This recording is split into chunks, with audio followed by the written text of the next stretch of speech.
사강 산업화와 무역의 급속한 성장, 서론 산업화와 세계 경제의 전환. 18세기 후반부터 시작된 산업혁명은 인류 역사에서 가장 중요한 경제적 전환점 중 하나로 평가될 수 있다. 이는 단순한 기술적 혁신을 넘어 생산 방식, 노동구조, 시장체계, 그리고 국제경제 질서 전반을 근본적으로 재편한 사건이었다. 산업화는 농업 중심 사회에서 공업 중심 사회로의 전환을 촉진하였으며 생산성과 부의 축적을 급격히 확대시켰다. 이러한 변화는 국내 경제 구조뿐만 아니라 국제 무역과 금융 시스템의 발전을 촉진하며 세계 경제를 상호 연결된 하나의 네트워크로 통합하는 계기를 제공하였다. 본장에서는 산업혁명의 발생과 그 경제적 영향, 국제 무역과 금융 시스템의 성장, 그리고 국제 경제의 다중교역, 네트워크 형성과 그 영향을 체계적으로 분석하고자 한다. 2. 산업혁명의 발생과 경제적 영향. 1. 산업혁명의 발생 배경. 산업혁명은 18세기 후반 영국에서 시작된 역사적 전환으로 단순한 기술 혁신을 넘어 경제사회 구조 전반을 변화시킨 사건이었다. 그 발생 배경에는 여러 요인이 복합적으로 작용하였으며 이는 산업혁명이 우연적 사건이 아니라 구조적 조건의 축적 결과임을 보여준다. 첫째, 농업혁명으로 인한 생산성 증대가 중요한 기반을 형성하였다. 18세기 영국에서는 윤작법과 같은 농업기술의 발전과 함께 농기구의 개선이 이루어졌고 이는 식량 생산을 크게 증가시켰다. 식량 공급의 안정은 인구 증가를 가능하게 하였으며 동시에 농업 부문에서 인겨 노동력을 발생시켰다. 이러한 인겨 노동력은 산업 부문으로 이동하며 공업화의 중요한 인적 기반이 되었다. 둘째, 풍부한 천연 자원의 존재가 산업 발전의 물질적 토대를 제공하였다. 특히 석탄과 철은 산업혁명의 핵심 자원으로서 기계 생산과 에너지 공급에 필수적인 요소였다. 영국은 이러한 자원을 비교적 용이하게 확보할 수 있었으며 이는 산업 생산의 확대를 가능하게 하는 결정적 요인이었다. 셋째, 정치적 안정과 제도적 환경 역시 중요한 역할을 하였다. 영국은 명예혁명 이후 비교적 안정된 정치체제를 유지하였으며 사유재산권 보호와 계약의 자유가 보장되는 제도적 기반을 갖추고 있었다. 이러한 환경은 기업 활동과 투자 확대를 촉진하며 산업 발전을 뒷받침하였다. 넷째, 식민지 확장을 통한 원료 확보와 시장 확대가 산업혁명의 외적 조건으로 작용하였다. 영국은 광범위한 식민지를 통해 면화, 설탕, 금속 자원 등을 안정적으로 공급받았으며 동시에 공산품을 판매할 수 있는 해외 시장을 확보하였다. 이는 생산 확대와 자본 축적을 가능하게 하는 중요한 요인이었다. 이와 같은 요인들은 상호 결합하여 산업혁명의 발생을 촉진하였으며 이는 단순한 기술 변화가 아니라 경제 구조 전반의 근본적 전환이었음을 보여준다. 이 기술 혁신과 생산 방식의 변화. 산업혁명의 핵심은 기술 혁신과 이에 따른 생산 방식의 변화에 있다. 18세기 후반부터 19세기 초반에 걸쳐 다양한 기계 발명이 이루어졌으며 이는 생산의 효율성과 규모를 획기적으로 증가시키는 결과를 낳았다. 대표적으로 방적기와 기계식 직조기의 발명은 섬유 산업의 생산성을 크게 향상시켰으며 이는 산업혁명의 초기 발전을 주도하였다. 또한 제임스 와트에 의해 개량된 증기기관은 에너지 사용 방식을 근본적으로 변화시켰다. 증기기관은 인간이나 동물의 힘에 의존하던 기존 생산 방식을 대체하며 공장과 운송 시스템 전반에 걸쳐 적용되었다. 이러한 기술 혁신은 생산 방식을 수공업 중심에서 공장 중심으로 전환시키는 계기가 되었다. 공장 시스템은 노동을 세분화하고 분업을 통해 생산 효율성을 극대화하는 방식으로 운영되었다. 이는 동일한 시간 내에 더 많은 상품을 생산할 수 있게 하였으며 생산비를 절감하는 효과를 가져왔다. 또한 대량 생산 체계의 확립은 상품 가격을 낮추고 소비 시장을 확대시키는 결과를 낳았다. 생산과 소비의 확대는 다시 산업 발전을 촉진하는 선순환 구조를 형성하였으며 이는 경제 성장의 핵심 동력으로 작용하였다. 결과적으로 기술 혁신과 생산 방식의 변화는 산업혁명을 단순한 발명의 축적이 아니라 생산 체계의 근본적 변혁으로 만드는 핵심 요소였다. 3. 노동구조와 사회 변화. 산업혁명은 노동구조와 사회 조직에도 깊은 변화를 초래하였다. 가장 두드러진 변화는 도시화의 가속화였다. 농업 부문에서 발생한 인격 노동력은 산업 노동자로 전환되며 도시로 이동하였고, 이는 도시 인구의 급격한 증가로 이어졌다. 도시화는 노동시장의 확대를 의미하였지만 동시에 다양한 사회 문제를 발생시켰다. 공장 노동자들은 장시간 노동과 저임금, 열악한 작업 환경에 노출되었으며 이는 노동 착취 문제를 심화시켰다. 특히 아동 노동과 여성 노동의 확대는 산업화의 부정적 측면을 보여주는 대표적인 사례였다. 이러한 문제는 노동자 계층의 집단적 대응을 촉발하였다. 노동자들은 노동조합을 조직하고 권리 보호를 요구하기 시작하였으며 이는 노동운동의 발전으로 이어졌다. 또한 사회 전반에서는 노동 조건 개선과 사회 안전망 구축을 요구하는 개혁 움직임이 확산되었다. 이러한 변화는 이후 복지국가 형성의 중요한 기반이 되었다. 국가가 노동자의 삶의 질을 보호하고 사회적 불평등을 완화하기 위한 정책을 도입하게 된 것은 산업혁명 시기의 사회 문제와 밀접한 관련이 있다. 따라서 산업혁명은 단순한 경제적 변화에 그치지 않고 사회구조와 계급관계를 재편하는 중요한 계기로 작용하였다. 4. 경제성장과 자본주의의 확립. 산업혁명은 자본주의 경제체제를 확립하는 데 결정적인 역할을 하였다. 대량 생산과 시장 확대는 자본 축적을 가속화하였으며 이는 기업의 성장과 산업 발전을 촉진하였다. 생산수단을 소유한 자본가 계층은 경제활동의 중심으로 부상하였으며 노동자 계층과의 새로운 사회적 관계가 형성되었다. 또한 금융 시스템의 발전은 자본주의 경제의 확장을 가능하게 하는 중요한 요소였다. 은행과 금융기관은 자본을 효율적으로 배분하는 역할을 수행하였으며 기업은 이를 통해 대규모 투자를 진행할 수 있었다. 주식회사 제도의 발전 역시 자본 조달을 용이하게 하며 산업 발전을 촉진하였다. 이와 함께 시장 경제의 원리가 확산되면서 가격은 수요와 공급에 의해 결정되는 구조가 강화되었다. 경쟁은 생산 효율성을 높이는 동시에 기술 혁신을 촉진하는 중요한 메커니즘으로 작용하였다. 결과적으로 산업혁명은 경제 성장률을 비약적으로 증가시키며 현대 경제의 기초를 형성하였다. 이는 오늘날 글로벌 자본주의 체제의 출발점으로 평가될 수 있으며 생산, 소비, 금융, 노동의 모든 영역에서 지속적인 변화를 유도하는 동력이 되었다. 3. 국제무역과 금융 시스템의 성장. 1. 국제무역의 확대. 산업혁명 이후 생산기술의 발전과 생산성 증가는 상품 공급의 급격한 확대를 가져왔으며 이는 국내 시장만으로는 생산된 상품을 모두 소비하기 어려운 구조를 형성하였다. 이러한 상황에서 기업과 국가들은 새로운 시장을 개척할 필요성을 절감하게 되었고 그 결과 국제무역이 급격히 확대되었다. 유럽의 산업화된 국가들은 식민지를 단순한 정치적 지배의 대상이 아니라 경제적 자원으로 적극 활용하였다. 식민지는 면화, 고무, 광물 자원 등 산업 생산의 필수적인 원료를 공급하는 역할을 수행하였으며 동시에 공업 제품을 판매할 수 있는 안정적인 소비 시장으로 기능하였다. 이러한 구조는 산업 자본주의의 확장과 밀접하게 연결되어 있었다. 이 시기 국제무역은 원자재 공산품 교환 구조로 특징 지어진다. 즉, 식민지와 주변 지역에서 원자재를 저렴하게 수입한 후 이를 본국에서 가공하여 고부가 가치의 공산품으로 생산하고 다시 식민지나 해외 시장에 수출하는 방식이 일반화되었다. 이러한 무역 구조는 산업국의 이익을 극대화하는 동시에 식민지 경제를 특정 자원 생산에 종속시키는 결과를 낳았다. 또한 국제무역의 확대는 단순한 상품 교환을 넘어 자본과 노동의 이동을 촉진하였다. 유럽 자본은 철도, 항만, 광산 개발 등에 투자되었으며 이는 세계 경제를 더욱 긴밀하게 연결하는 계기가 되었다. 결과적으로 산업혁명 이후 국제무역은 세계 경제를 통합하는 핵심 메커니즘으로 작용하였다. 2. 교통과 통신의 발전. 국제무역의 급속한 확대는 교통과 통신 기술의 발전과 밀접한 관련을 가진다. 산업혁명은 생산뿐만 아니라 물류와 정보 전달 방식에도 혁신을 가져왔으며 이는 국제 경제 활동의 효율성을 획기적으로 향상시키는 요인이 되었다.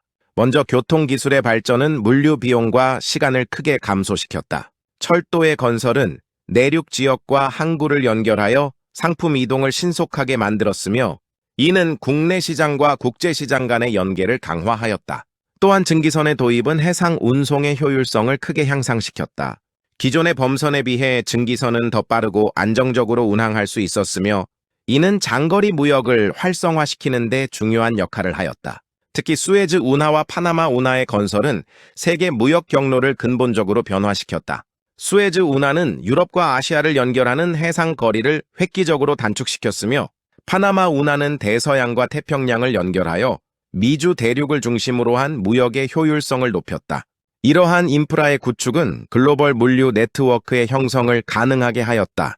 한편 통신 기술의 발전 역시 국제 무역의 확대에 중요한 기여를 하였다. 전신의 발명과 확산은 정보 전달 속도를 혁신적으로 향상시켰으며 이는 국제 거래의 불확실성을 줄이는 데 기여하였다. 과거에는 수주 또는 수개월이 걸리던 정보 전달이 단시간 내에 이루어지면서 가격 정보와 시장 상황을 신속하게 파악할 수 있게 되었다. 이러한 교통과 통신의 발전은 국제 무역의 비용을 감소시키고 효율성을 높이는 핵심 요소로 작용하였으며 세계 경제의 통합을 가속화하는 기반이 되었다. 3. 금융 시스템의 발전. 국제 무역의 확대는 금융 시스템의 발전을 필연적으로 수반하였다. 대규모 무역 거래와 장거리 교환이 증가함에 따라 자본의 이동과 위험 관리가 중요한 문제로 부각되었고 이에 따라 금융기관과 금융시장이 빠르게 발전하였다. 은행은 기존의 단순한 예금 및 환전 기능을 넘어 대출과 투자 기능을 수행하는 핵심 경제 기관으로 성장하였다. 기업들은 은행을 통해 자금을 조달하여 생산시설을 확장하고 새로운 시장에 진출할 수 있었으며 이는 산업 발전을 촉진하는 중요한 요인이 되었다. 또한 주식시장과 채권시장의 발전은 자본 조달 방식을 혁신적으로 변화시켰다. 기업들은 주식을 발행하여 다수의 투자자로부터 자본을 모집할 수 있게 되었으며 이는 대규모 산업 프로젝트의 실행을 가능하게 하였다. 채권시장 역시 정부와 기업이 장기 자금을 확보하는 데 중요한 역할을 하였다. 특히 근본위제는 국제 금융 시스템의 안정성을 제공하는 핵심 제도로 기능하였다. 각국 통화의 가치를 금에 연동함으로써 환율이 비교적 안정적으로 유지되었으며 이는 국제 무역과 투자 활동의 예측 가능성을 높이는 데 기여하였다. 환율 변동 위험이 감소함에 따라 국가 간 거래 비용이 낮아지고 무역 규모가 확대되는 효과가 나타났다. 결과적으로 금융 시스템의 발전은 국제 무역을 지원하는 핵심 인프라로 기능하며 세계 경제의 통합을 촉진하는 중요한 역할을 수행하였다. 4. 글로벌 경제 통합. 산업혁명 이후 국제 무역과 금융 시스템의 발전은 세계 경제를 점차 하나의 통합된 체제로 변화시키는 결과를 낳았다. 각국 경제는 이전보다 훨씬 긴밀하게 연결되었으며 상품, 자본, 정보의 흐름이 국경을 넘어 자유롭게 이루어지기 시작하였다. 이러한 통합 과정에서 국가 간 상호 의존성은 크게 증가하였다. 한 국가의 경제 변화는 다른 국가의 경제에 직접적인 영향을 미치게 되었으며 이는 글로벌 경제 시스템의 형성을 의미한다. 국제시장은 점차 하나의 거대한 네트워크로 기능하게 되었고 이는 경제 성장과 기술 확산을 촉진하는 긍정적 효과를 가져왔다. 그러나 이러한 통합은 동시에 경제적 불균형과 종속 관계를 심화시키는 결과를 낳기도 하였다. 산업화된 국가들은 생산과 금융을 장악하며 세계 경제의 중심에 위치하게 되었고 식민지와 비산업 국가들은 원자재 공급지로서 주변부에 편입되었다. 이러한 구조는 국가 간 소득 격차를 확대시키고 장기적인 경제 불평등을 고착화시키는 요인이 되었다. 또한 상호 의존성이 증가함에 따라 한 지역에서 발생한 경제 위기가 다른 지역으로 빠르게 확산될 수 있는 위험도 커졌다. 이는 글로벌 경제 통합이 기회와 동시에 새로운 위험을 내포하고 있음을 보여준다. 결과적으로 산업혁명 이후 국제무역과 금융 시스템의 발전은 세계 경제를 통합하는 핵심 동력으로 작용하였으며 동시에 오늘날까지 이어지는 글로벌 경제 구조의 기초를 형성하였다. V. 국제경제의 다중교역 네트워크와 그 영향. 1. 다중교역 네트워크의 형성. 산업화와 국제무역의 확대는 기존의 단일 국가 중심, 경제 구조를 넘어 다층적이고 상호 연결된 다중교역 네트워크를 형성하는 계기가 되었다. 이는 개별 국가가 독립적으로 생산과 소비를 수행하는 체계에서 벗어나 여러 국가와 지역이 생산, 가공, 유통, 소비 과정에 동시에 참여하는 복합적 경제 시스템을 의미한다. 산업혁명 이후 생산 능력이 급격히 증가하면서 원료 조달과 시장 확보가 국제적 차원에서 이루어지기 시작하였다. 이에 따라 상품의 생산 과정은 국경을 초월하여 분산되었으며 특정 제품이 완성되기까지 여러 국가가 단계적으로 참여하는 구조가 일반화되었다. 예를 들어 식민지나 주변 지역에서 생산된 원료가 산업국으로 수출되어 가공되고 이후 완제품이 다시 제3국으로 수출되는 방식이 널리 확산되었다. 이와 같은 다중교역 네트워크는 단순한 상품 교환을 넘어 자본, 기술, 노동의 국제적 이동을 동반하였다. 철도, 항만, 통신망 등 인프라 구축 역시 국제적 협력과 투자에 의해 이루어졌으며 이는 세계 경제의 연결성을 더욱 강화하는 요인이 되었다. 결과적으로 산업화는 세계 경제를 하나의 유기적 네트워크로 통합하는 방향으로 발전시키는 동력이 되었다. 세계 분업체계의 확립. 다중교역 네트워크의 형성은 국제분업체계의 확립을 촉진하였다. 각 국가는 자신이 상대적으로 효율적으로 생산할 수 있는 산업에 집중하는 비교 우위 원리에 따라 생산 구조를 특화시켰으며 이는 전체적인 생산 효율성을 증가시키는 결과를 낳았다.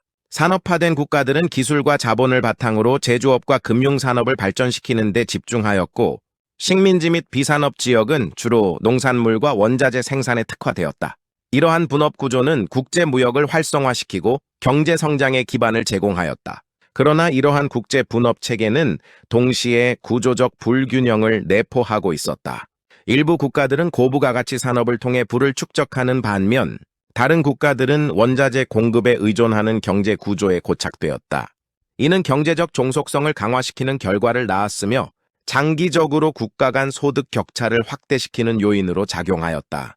특히 주변부 국가들은 산업화의 기회를 제한받고 외부 시장의 변화에 취약한 구조를 가지게 되었으며 이는 경제 발전의 자율성을 약화시키는 결과를 초래하였다.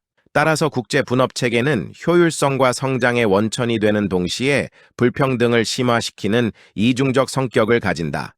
3. 경제 불균형과 제국주의. 산업화된 국가들은 경제적 이익을 극대화하기 위해 군사력과 정치력을 활용하여 식민지 확장을 추진하였다. 이는 단순한 영토 확장을 넘어 경제적 지배 구조를 형성하는 과정이었다. 식민지는 원료 공급지이자 상품 시장으로 기능하며 산업국의 경제 성장에 중요한 역할을 하였다. 이 과정에서 세계 경제는 중심부 초래와 주변부 페리페리로 구분되는 구조를 형성하게 되었다. 중심부 국가들은 산업 생산과 금융을 장악하며 세계 경제의 핵심을 이루었고 주변부 국가는 원자재 공급과 저부가 가치 생산에 종속되는 구조에 편입되었다. 이러한 구조는 단순한 경제적 분업을 넘어 권력 관계를 반영하는 체계였다. 중심부 국가는 무역 조건과 금융 흐름을 통제하며 부를 축적하였고 주변부 국가는 상대적으로 불리한 조건에서 경제 활동을 수행해야 했다. 이는 국제 경제 질서의 불평등을 구조적으로 고착화시키는 요인이 되었다. 또한 이러한 경제적 불균형은 정치적 긴장을 유발하는 요소로 작용하였다. 자원 확보와 시장 확대를 둘러싼 경쟁은 국가 간 갈등을 심화시키며 제국주의적 충돌을 촉진하였다. 따라서 제국주의는 단순한 정치적 현상이 아니라 경제 구조의 불균형에서 비롯된 결과로 이해될 수 있다. 4. 위기 전파와 상호 의존성. 다중교역 네트워크의 확대는 국가 간 상호 의존성을 크게 증가시키는 결과를 낳았다. 이는 한 국가 또는 지역에서 발생한 경제적 변화가 다른 지역으로 빠르게 확산될 수 있는 구조를 형성하였다. 즉, 글로벌 경제는 하나의 연결된 시스템으로 작동하게 되었으며 이는 위기 전파의 속도를 가속화시키는 특징을 가진다. 19세기 후반의 금융위기와 20세기 대공황은 이러한 구조적 특징을 잘 보여주는 사례이다. 특정 국가에서 발생한 금융 불안은 국제 자본 이동과 무역 네트워크를 통해 다른 국가로 빠르게 확산되었으며 이는 세계 경제 전반에 걸친 위기로 발전하였다. 상호 의존성은 경제 성장과 효율성을 증대시키는 긍정적 효과를 가지지만 동시에 시스템 전체의 취약성을 증가시키는 요인이 되기도 한다. 경제적 충격이 국경을 넘어 전파될 수 있는 환경에서는 개별 국가의 정책만으로 위기를 완전히 통제하기 어려운 상황이 발생한다. 따라서 글로벌 경제 통합은 기회와 위험을 동시에 내포하는 구조적 특성을 가진다. 이는 국제 협력과 제도적 조율의 필요성을 강조하는 중요한 근거가 된다. V. 결론 산업화와 세계 경제의 구조적 변화. 산업혁명은 단순한 기술 혁신의 축적을 넘어 세계 경제 구조를 근본적으로 변화시킨 역사적 전환점이었다. 이는 생산 방식, 노동 구조, 자본 축적 방식, 그리고 국가 간 경제 관계를 전면적으로 재편하며 현대 세계 경제의 기초를 형성하였다. 특히 기계화와 공장 시스템의 도입은 생산성을 비약적으로 향상시켰고, 이는 대량 생산과 대량 소비를 가능하게 하는 새로운 경제 질서를 창출하였다. 이와 함께 산업혁명은 자본주의 경제 체제를 확립하는 결정적인 계기가 되었다. 생산 수단을 소유한 자본가 계층과 노동력을 제공하는 노동자 계층 간의 분화가 심화되었으며, 시장 경쟁과 이윤 추구가 경제 활동의 핵심 원리로 자리 잡았다. 또한 금융 시스템의 발전과 자본시장의 확대는 산업 발전을 지속적으로 뒷받침하며 경제 성장의 동력을 제공하였다. 국제적 차원에서 산업혁명은 무역의 확대와 세계 경제의 통합을 촉진하였다. 생산 능력의 증가는 해외 시장에 대한 의존을 강화하였고, 이는 국제 무역의 급속한 성장을 가져왔다. 특히 교통과 통신 기술의 발전은 국가 간 상품과 자본의 이동을 용이하게 하였으며, 이는 세계 경제를 상호 연결된 하나의 네트워크로 발전시키는 기반이 되었다.